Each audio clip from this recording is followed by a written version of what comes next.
man living under certain economic conditions is no longer in possession of the fruits of his life. His life is not his. His life is lived according to conditions determined by somebody else.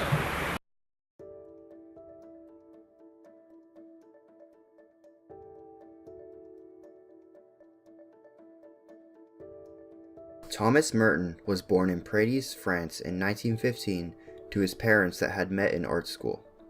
A few months later, the family moved to the Queens neighborhood in New York, where his mother suffered a tragic death to stomach cancer when he was 6. Now on his own with his father, Merton spent most of his childhood around the globe. For the majority of his years growing up, Merton was enrolled in various private schools in France and England before he attended Clare College in Cambridge.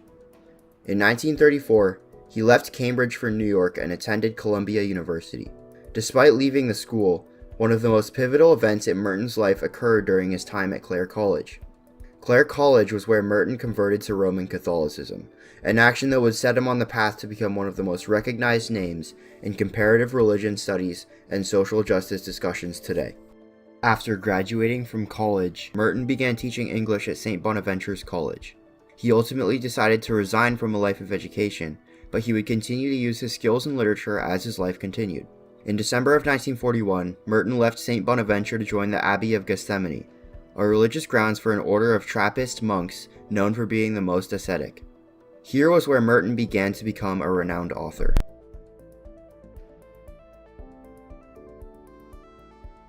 At the Abbey of Gethsemane, Merton's gift for writing was quickly recognized by his fellow monks when he was asked to write biographies for others living there.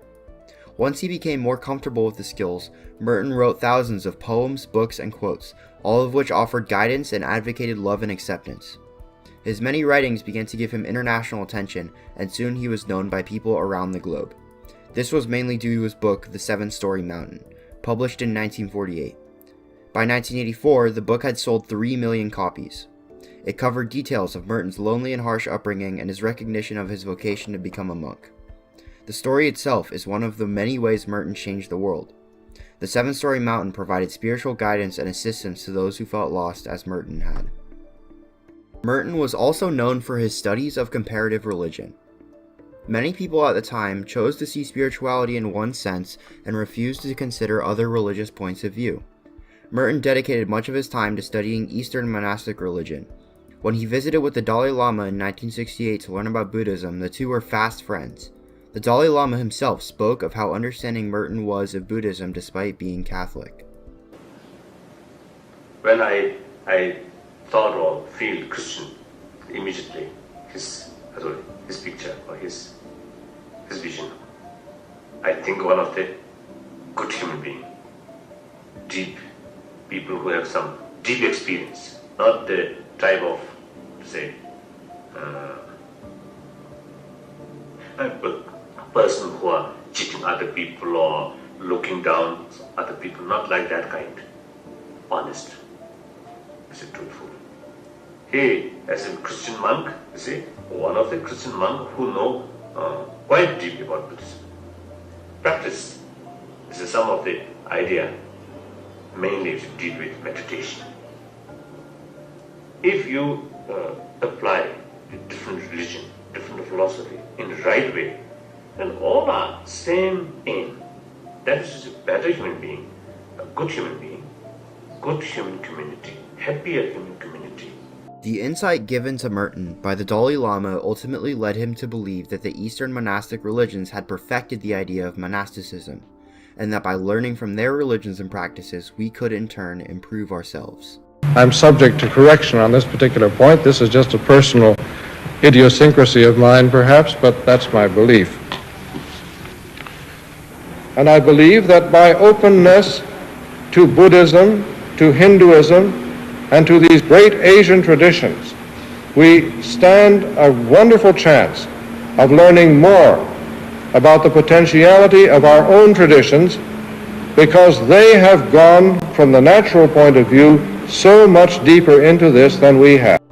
At the time, Merton's ideologies about Buddhism made many members of the Catholic Church suspicious and angry towards him. Despite this controversy, Merton's studies have opened people's minds today, reducing tensions and gaps between all types of religions and beliefs. We would not be as open to learning from other practices if not for Merton's studies. Here's a quote from Merton. "I see no contradiction between Buddhism and Christianity. I intend to become as good a Buddhist as I can." Perhaps the largest aspect Thomas Merton has affected today is social justice conversation. At first, Merton was reluctant of his newfound fame. He chose to become a monk to escape the human desire to be recognized as somebody, to eliminate the lure of egotism from his mind. Despite this, he did become a prominent figure during the 60s. Instead of hiding from the idea of his fame, Merton put it to good use. Merton became an incredibly influential man on many different topics, most notably the Vietnam War peace protests and the civil rights movement.